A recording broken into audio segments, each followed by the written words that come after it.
I think there's a lot of companies out there that want to tell everybody who they are or what they are about, and they're not focused on the product themselves. And so we just wanted to get the message out there that, hey, if you're tired of all these points of views of all these big companies, and you just want a company that's focused on what it is that they do, which for 8 is making a great light beer, come join our team. We'd love to have you. I am so proud to be an American and look forward to celebrating with good food, great friends, and of course, ice cold beer. At 8, we believe in truth and authenticity. Our company is proudly based right here in Texas, and all of our beer is brewed right here in the good old USA. So I've got to call it like it is. There are a lot of beer brands out there that are trying to cash in on this holiday by slapping an American flag on their package, regardless of whether or not they are truly American. So this July 4th, drink American, whether it's 8 beer or any other American-owned beer brand. What's going on, everyone? Stocks Getting here today, and that's a message I can get behind. So, famous football player, I think his name was. So, a famous football player called Troy Aikman started a company, a month ago? This was in May 21st, 2023. And he says his 8 beer company is a company that won't get into politics. It will just focus on good beer.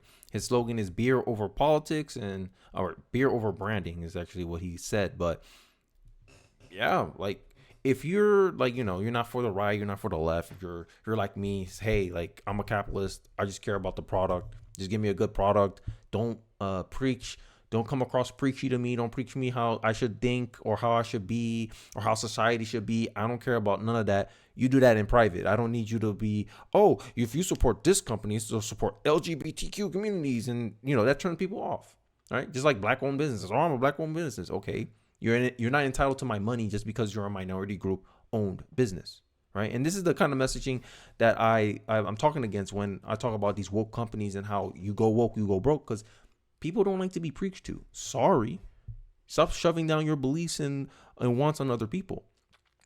Now, you can make a case that, hey, we're going to donate these earnings to charity and all this. Hey, that's fine. If you're donating for a cause, that's fine. But don't come across us saying, hey, you're fratty, you're this, and come across condescending, because then, people ain't going to give you your money. And allegedly, apparently, because this is speculative, because there's conflicting reports coming out, that Anheuser-Busch executives responsible for Bud Light disaster are gone, according to a report. And I'm kind of reading into the report here. Anheuser-Busch executives responsible for the Bud Light disaster reportedly are no longer with the company.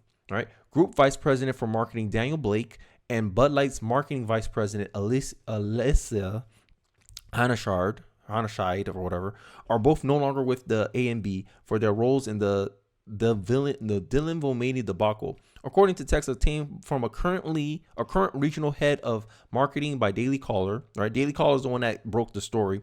The most prominent journalist, Henry Rogers. The text describes the pair as gone, and noted, to my understanding, if we publicly announce the word fire, it will open up potential for them to sue us. That's why we said they're on a leave of absence. And this is one of my problems with corporate America. And I work in corporate America, so I'm speaking from firsthand experience. I don't understand why these people, when they make announcements, they can't just say what they actually mean. Okay, like, are you paying them no more? Or are you not? Or we're not paying them no more. Okay, so you fired them. Okay, yes, we did fire them. No, like, what kind of lawsuit can these people do if they get fired from a company? I know Alyssa ain't gonna file no lawsuit. You're responsible. I could fire you based on performance. You're responsible from this fratty and dying brand. Well, this fratty and dying brand was the #1 selling beer in America. And before Ivy League butt got into that marketing seat, being the first woman executive of marketing for Bud Light, bragging about how you're a trailblazer, and you led the company down the gutter, making them lose 26% of their market share, may or may never come back. Who knows? Time will tell. And then you made them lose their #1 spot.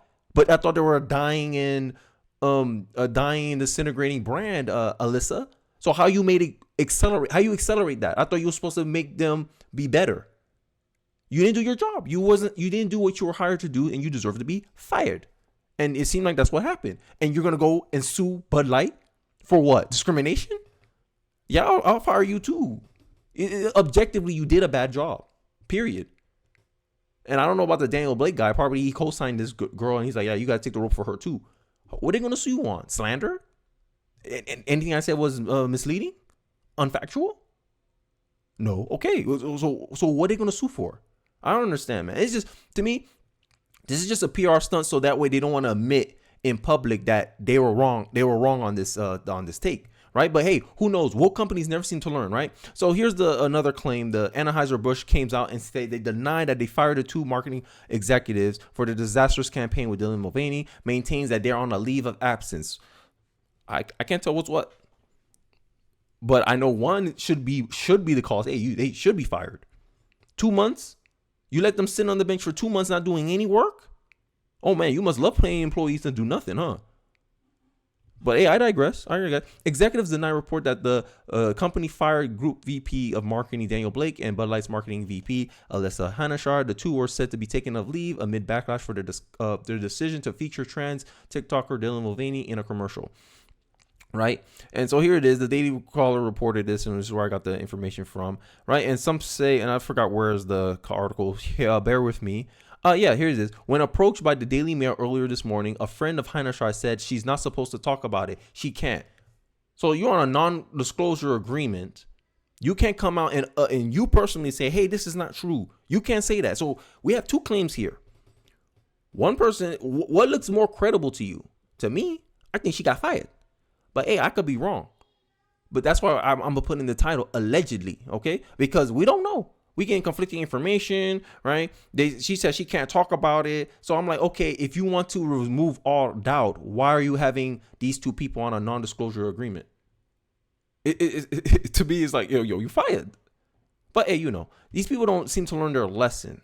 It seems like these people don't seem to learn their lesson. He still don't get it. Tone deaf CEO of Anheuser-Busch won't rule out working with Dylan Mulvaney again. Okay, so why you fire her then? So this is why I'm saying it's conflicting information, right? Because if the CEO is still willing to work with Dylan Mulvaney, then there's some credibility of them not actually getting fired. And maybe this is just bad information from the Daily Caller. This is why, it's up to you guys. You guys make your decision on this. Is this truthful? Is this wrong? Let me know in the comment section what you think. But there's cause to believe that they probably really didn't get fired. They're probably just getting put on leave to let this stuff blow over. Even though they lost what, $20 billion? $20 billion. And it's still counting. But they don't, like, these people don't learn, because at the end of the day, ESG is there. They want that ESG money, right? Because this is the problem with ESG, and this is why all these companies are going woke. Is because going woke shows them, hey, look, we're ESG compliant. Because a lot of banks, and this is ESG's greater motive, they're trying to get a lot of banks to adopt this ESG standard. So that way, it could affect a business's capacity to get capital, loans. Your ESG score is kind of low, so we're going to give you a higher interest rate on this loan. Oh, your business is not sustainable because you have a low ESG score. We don't want to loan you money, right? It's becoming a criteria where they can politically discriminate against companies that don't align with their orthodoxy, with their ideology. That's the reality of ESG. I don't care what no one tells me, because you're losing money on this. Like, objectively, you woke Disney lost $9 million over its last 8 films, according to a report, right? But y'all still going down this path. This is the only way. Hey, we're showing allegiance to this ideology. Just like in communist China, not China. Was it Cuba or whatever? They have a wall, 2 + 2 = 5, because the state said so. ESG said, hey, this is a competitive advantage for you because we said so. Don't mind Disney. You lost $900 million. All it matters is that you have a good ESG score, and we can keep funding you this good ESG money, which is about what, $40 trillion allegedly. But hey, you're only half happy, or still to be happy about. You're up 2-0. Job's not finished. Job's not finished. I'll say we continue boycotting. To me, it's too little, too late. You took 2 months to even have a speculation that you fired these people, and you still want to work with Dylan Mulvaney? Like I'm about to put it at you. How many times do we have to teach you this? You don't learn your lesson, old man. Like, it's crazy. But hey, this is the kind of messaging these companies are trying to tell you. It's our way or the highway. Okay, make them pay. Continue making them pay. Okay, I guess you're gonna go out of business then. I don't know how likely that is, but that's gonna be our way. Okay, you want to play this game? You want to play Powerball with us? Okay, we could play the same thing. We could play the same game too. We can keep bringing attention to this, and then keep the boycott going. Okay, you want to keep playing that game? You want to keep preaching to us? Oh, you don't want to take accountability? Okay, let's go support 8 Beer.